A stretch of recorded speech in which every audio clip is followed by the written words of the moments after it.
বৃষ্টির দিনে দুপুর মানেই যেন একটুখানি আলসেমি, একটুখানি শান্তি।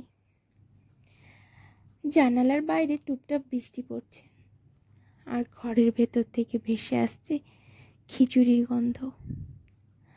মা তখন কিচেনে চাল ডাল মিশিয়ে বানাচ্ছেন গরম গরম খিচুড়ি। পাশেই কড়াইতে ভাজা হচ্ছে আলু আর বেগুনি, আর এক পাশে বাঁধাকপি শুকনো মরিচ দিয়ে হালকা ভাজা। গন্ধে মন ভরে যায়।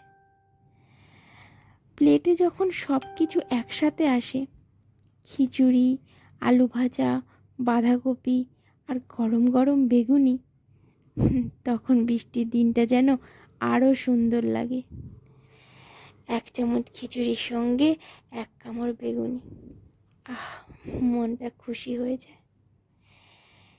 এই দুপুরে শুধু খাওয়া দাওয়া নয়, সবার সঙ্গে গল্প, হাসাহাসি আর পরে একটা ঘুম, সব মিলিয়ে এক অন্যরকম আনন্দের সময়।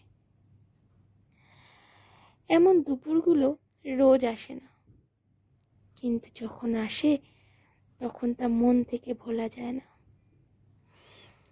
বৃষ্টির দিনে এই খিচুড়ির পাত্রই যেন আমাদের ছোট ছোট সুখের গল্প বলে যায়।